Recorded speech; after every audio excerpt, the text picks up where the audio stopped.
Tantor Audio, a division of Recorded Books, presents How to Talk to a Science Denier. Conversations with Flat Earthers, Climate Deniers, and others who defy reason. By Mcintyre. Narrated by Eric Michael Summerer. Publisher's note: in this audio edition, you will hear references to figures and tables present in the print and ebook formats of the book. A man with a conviction is a hard man to change. Tell him you disagree and he turns away. Show him facts or figures and he questions your sources. Appeal to logic and he fails to see your point. Leon Festinger, When Prophecy Fails, 1956. It is easier to fool people than to convince them that they have been fooled. Mark Twain, attributed. Introduction. I admit, I hesitated when I first put on the lanyard I'd received from a smiling young woman in a white lab coat staffing the check-in table at the Flat Earth International Conference 2018. I wondered if anyone would recognize me. Was that someone taking pictures? But then again, why would they? I'd been sitting in my office studying science denial for the last 15 years. With my flannel shirt and badge, I looked just like the rest of them. It was the cloak of invisibility I needed for a philosopher of science gone undercover, at least for the first 24 hours. After that, I would be ready to make my move. Suddenly, I felt a hand on my shoulder and turned to find a man in a black t-shirt, smiling with an outstretched hand. His shirt said, "NASA lies." "Hey, welcome, Lee," he said. "So tell me, how did you get into Flat Earth?" For a number of years, it has been fairly clear, at least in the United States, that truth is under assault.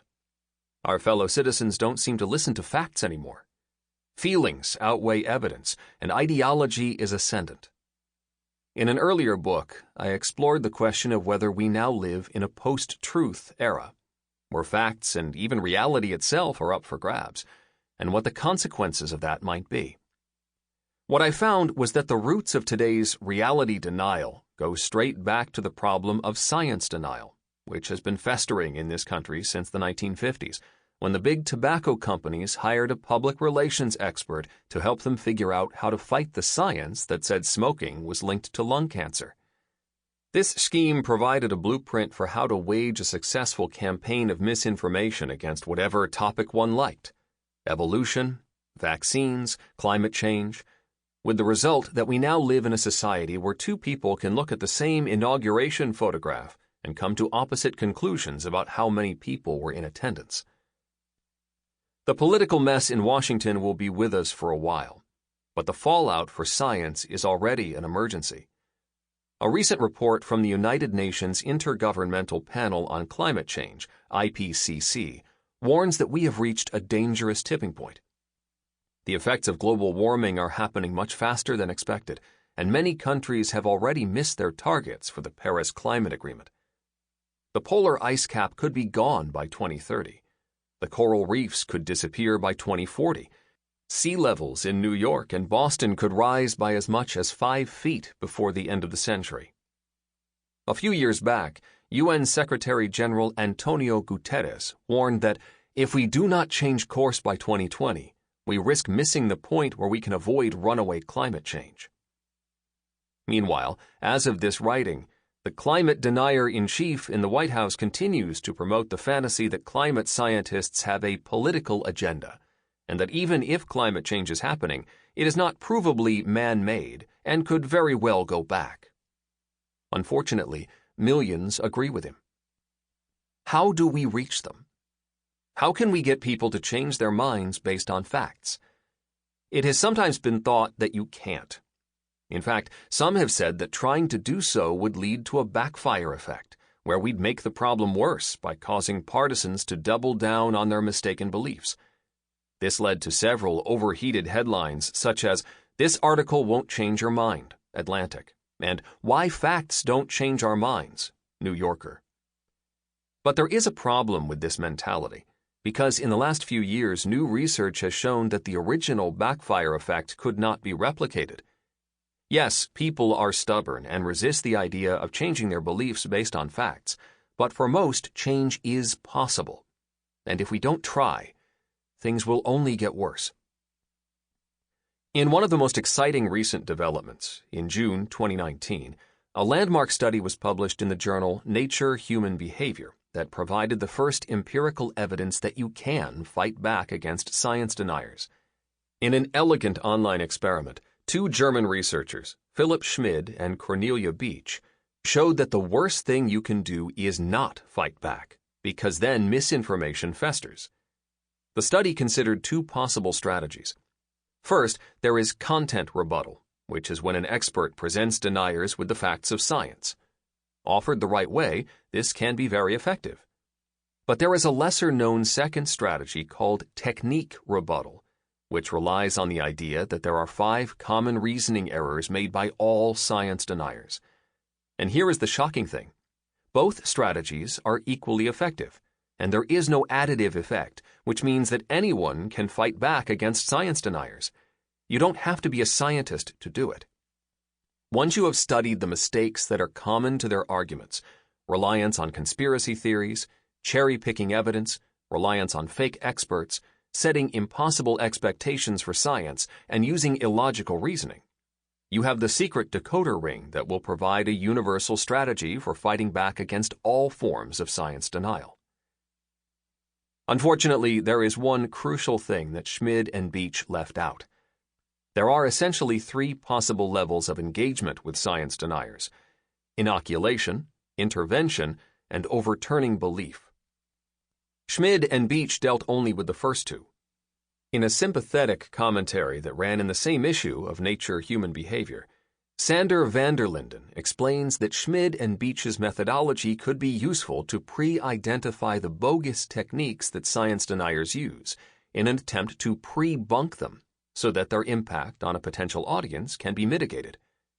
Second, Schmid and Beach demonstrate that even when participants have recently been exposed to scientific misinformation, it is effective to immediately intervene and explain the faulty reasoning before mistaken beliefs have time to set in cement.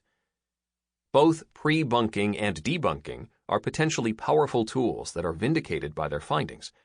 What the researchers did not do, however, was measure whether it was possible to overturn the beliefs of hardcore science deniers, especially those who had already been exposed to years' worth of scientific misinformation. Schmid and Beach and van der Linden brilliantly deal with the audience for science deniers. But what about those who were already committed science deniers before they participated in the study? Here, unfortunately, the empirical literature leaves us adrift.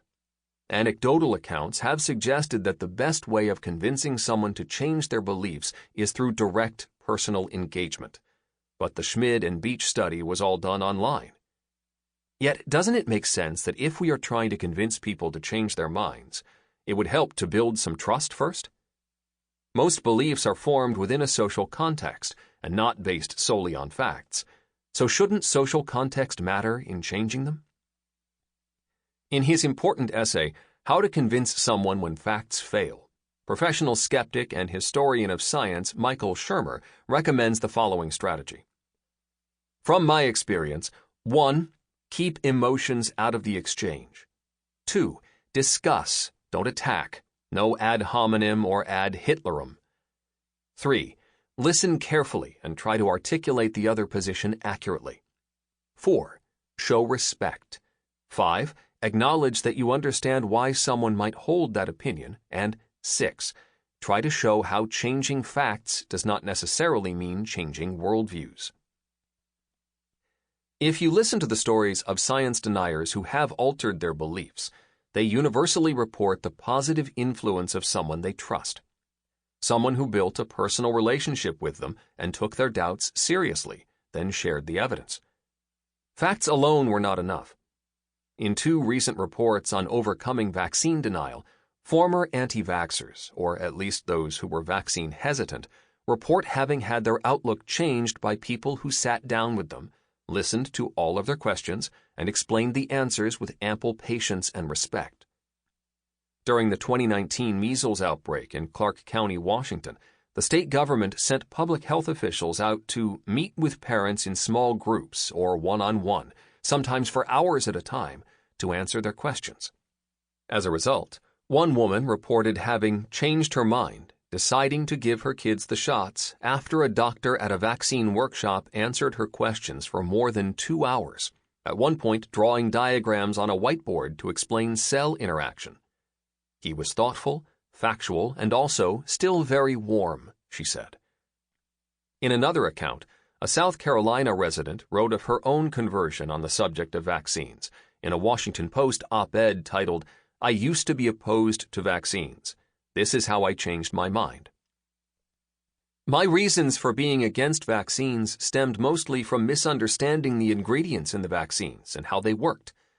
People who tried to convince me not to vaccinate told me about the many ingredients in vaccines, such as aluminum salts, polysorbate 80, and formaldehyde, but they did not explain the purpose of these ingredients. What changed my mind? It was finding a group of people who were strongly in favor of vaccines and willing to discuss the topic with me. They were able to correct all the misinformation I had heard and respond to my concerns with credible research and other helpful information. On the topic of climate change, one encounters a similar anecdotal literature, including the remarkable account of a rock-ribbed Republican politician, Jim Bridenstine, whom President Trump appointed as chief administrator at NASA, who changed his mind on global warming within a few weeks of taking his new job. Back in 2013, Bridenstine had given a speech on the House floor in which he falsely claimed that global temperatures stopped rising 10 years ago.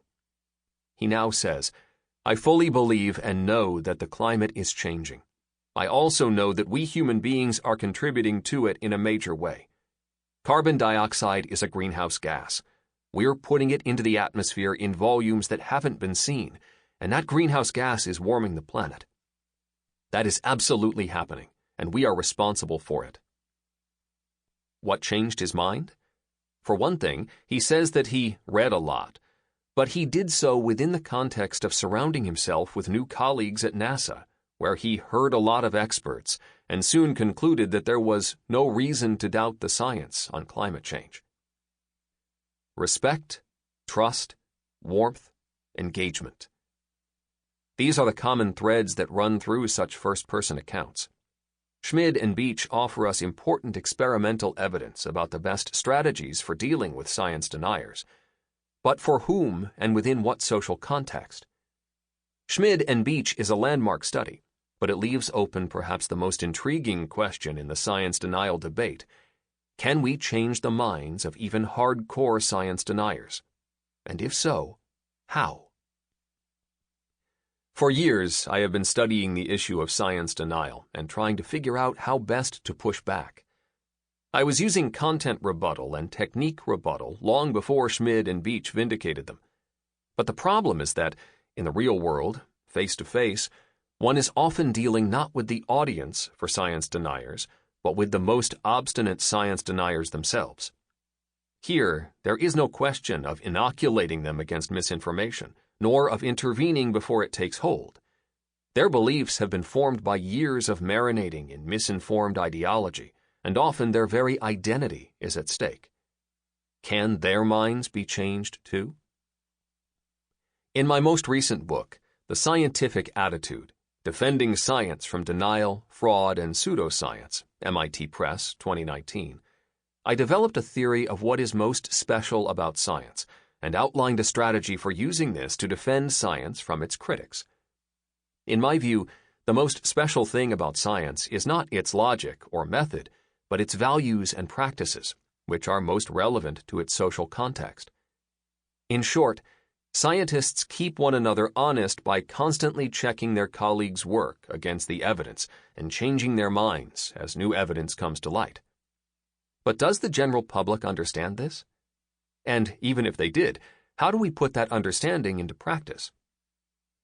As I was out on tour to promote my earlier book, Post-Truth, and in anticipation of The Scientific Attitude, which was still in page proofs at the time, I kept getting questions from the audience about how they could fight back. What could they say to get truth deniers to change their beliefs? My advice was to engage, to talk to people one-on-one about the scientific attitude and the importance of reason. not to let people get away with trashing the importance of evidence as a result of their deeply misinformed views about how science worked. Then I thought about why I myself wasn't out there doing that. It was worth a try. Even if I could not convince any hardcore science deniers to give up their beliefs, I might at least have an effect on their audience. And if I could just channel the persuasive reasoning skills I had learned as a philosopher, maybe I could also make a dent in science deniers' claims that they were the ones who were actually being scientific, that they were skeptics rather than deniers. Even if I couldn't convince them with evidence, I could show where their reasoning skills weren't up to snuff. This was when I envisioned writing the book you now hold in your hands. Thus, in November 2018, I found myself in the ballroom of the Crowne Plaza Hotel in Denver, Colorado, surrounded by 600 shouting, clapping true believers at the Flat Earth International Conference. It felt odd to be alone in my belief that Aristarchus and Copernicus had long ago settled the question of whether the Earth was a globe. But after all those years studying science denial from my desk, I was finally here, in the belly of the beast, with perhaps the most reviled science deniers on the planet. In the world. Why did I start with Flat Earth? Because I wanted to choose the worst of the worst, to confront the type of science deniers that even other science deniers would make fun of.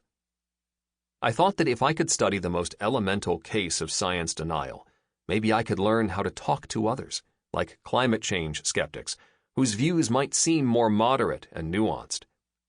In the back of my mind, I also thought that perhaps the reasoning strategies for all science deniers might be the same, and that whatever argumentative tricks I used on the flat earthers might work on climate change deniers too. Little did I know what lay in store for me. 1.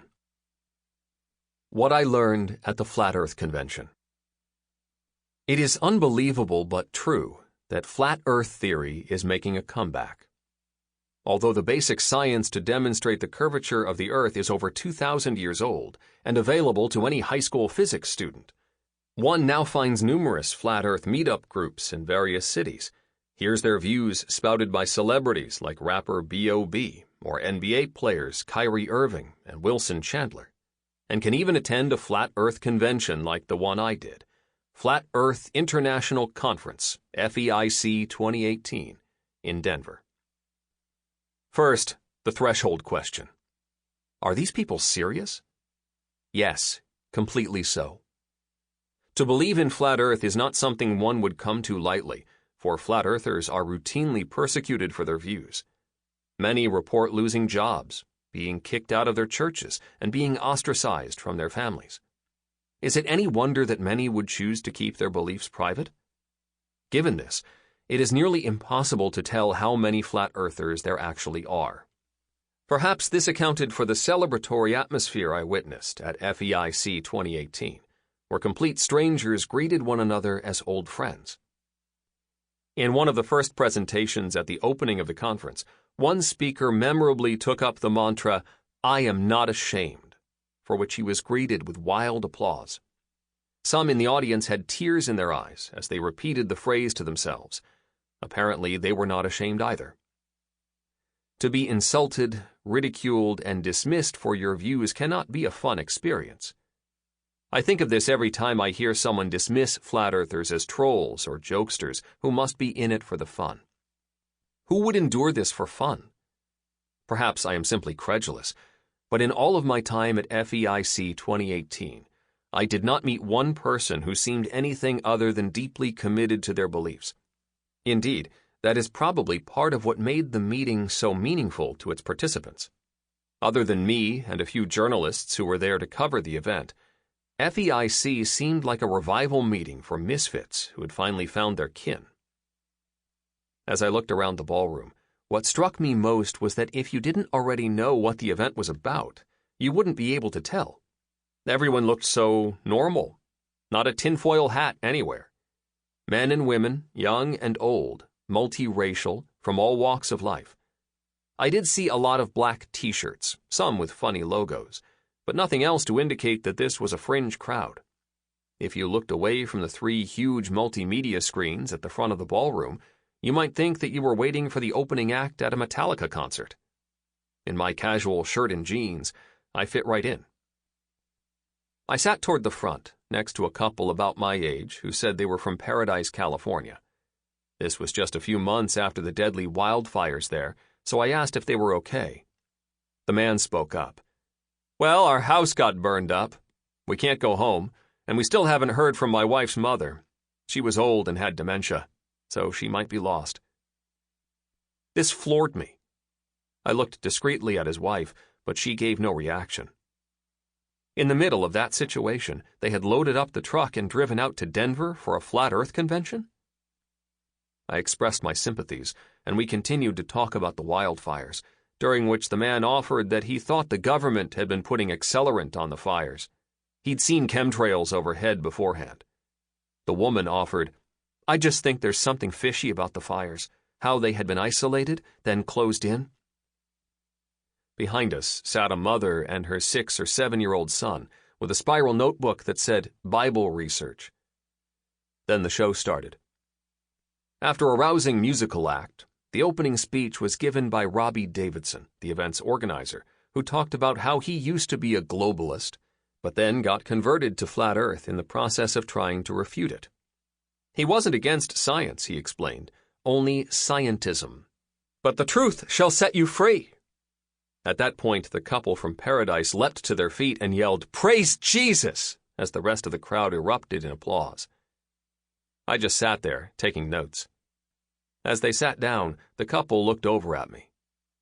Robbie continued by pointing out, I thought largely for the media's sake, that this meeting did not have any affiliation with the Flat Earth Society. He went on to ridicule that group for believing that the Earth was a flying disk in space. He implored any skeptics in the crowd that if they were going to ridicule his group, to do so with an understanding of what they actually believed. Stay for the whole conference. Do your own research. Science has had a stranglehold on our cosmological beliefs for centuries, he said. But the foundation is crumbling. And the crowd went crazy again. Not all of the events were talks. In addition to the rapper who had warmed up the crowd, there was a video from Flat Earth Man, a rock star wannabe whom everyone in the crowd already seemed to know. His video, Space is Fake, was well received and well done, and featured all sorts of goofy photoshopped images that were apparently shown to reinforce the message that if he could fake pictures, so could the government. NASA was the butt of most of the jokes. Here I learned that virtually all flat earthers believe that all of the pictures of Earth from space are fake, that we never landed on the moon, and that all of the employees at NASA, along with millions of others, are in on the conspiracy to cover up God's truth that the Earth is flat. Those who were not already flat earthers were either part of the cover-up or they were sheep. To drive the point home, the video indicated that if you count up the place of the letters in the alphabet for National Aeronautics and Space Administration, it comes to 666. After the video, I asked the man from Paradise to explain who is behind all this. He knew that I was a newbie, so maybe my cover wasn't completely blown yet. He said, "The adversary." I pressed him. "The devil." He went on to explain that the devil helps those who are in power, and that includes all world leaders, every head of state, astronauts, scientists, teachers, airline pilots, and many others who are rewarded by the devil for keeping the secret of flat Earth. He then explained, "This all goes back to the Bible. There couldn't have been a flood in the time of Noah if the Earth was round," he opined. Over the next 48 hours, I heard similar things from many other people, which were largely a combination of nonsensical physics mixed with Christian fundamentalism. What impressed me, though, was that even though most of the participants seemed to have deeply held religious views, they did not base their belief in flat Earth on faith. Instead, they maintained that their beliefs were based on evidence, both in favor of flat Earth and against the globalist hypothesis. They encouraged participants to do their own experiments. Indeed, the whole point of the conference, Robbie had said, was to present material for educational purposes. "Don't believe things based solely on authority," was a common refrain. In fact, several speakers encouraged the crowd not to believe what they were saying just because they had said it, but to use it as a jumping-off point to do their own research. This, apparently, is how many flat earthers become converted. More than once, I heard someone say that they used to believe in the global Earth, for which the unkind word that we were encouraged not to use was globetard, and had tried to refute flat Earth but could not, and so concluded that it must be true. "Be careful, we used to be like you," one speaker warned. In the process of trying to prove that flat Earth was a fraud, usually after watching a series of YouTube videos, many had instead convinced themselves that it must be true. Indeed, insofar as the flat earthers had a method, this seemed to be it. If you can't prove that the Earth is round, then you should believe it is flat. And it didn't seem to bother them one bit that most of their research came from watching online videos. Indeed, according to Ashley Landrum, a psychologist at Texas Tech who had studied flat earthers, YouTube is the gateway for virtually all new recruits of flat Earth. To a person, flat earthers have a profound distrust in authority and great belief in first-person sensory experience. And their standard of belief is proof. In their epistemology, to question a belief is sufficient for concluding that it must be false. But what about their own beliefs? In a group as skeptical as flat earthers, it is curious that they do not apply any real scrutiny to the basis for their own beliefs. If one asks them for proof that the Earth is flat, they normally turn the burden of proof back on the globalist. The choice is binary. If you can't prove that Earth is round, subject to their paranoid suspicions of bias or fraud about any evidence you offer, then it must be flat.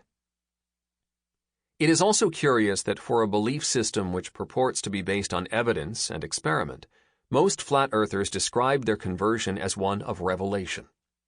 One day they woke up and realized that there was a worldwide conspiracy of people who had been lying to them. Once they were willing to question the depth of the cover-up, flat Earth was at the bottom of the rabbit hole. Trust your eyes became their mantra. Water is level. Space is fake. A government that could lie to you about 9/11 and the moon landing is one that would lie to you about flat Earth. The flat earthers all described their conversion as a quasi-mystical experience, where one day they took the red pill, and yes, they adore the movie The Matrix, and realized a truth that the rest of us have been blind to for our entire lives, as a result of our miseducation and indoctrination. The Earth is flat. What does this mean? What do they actually believe? Not only that the Earth is flat, but that the continent of Antarctica is not really a continent at all, but an ice wall spread out along the perimeter of the Earth, which is what keeps the water from falling off, and that the whole thing is covered by a transparent dome, outside of which the sun, moon, planets, and stars, which are very close, shine through.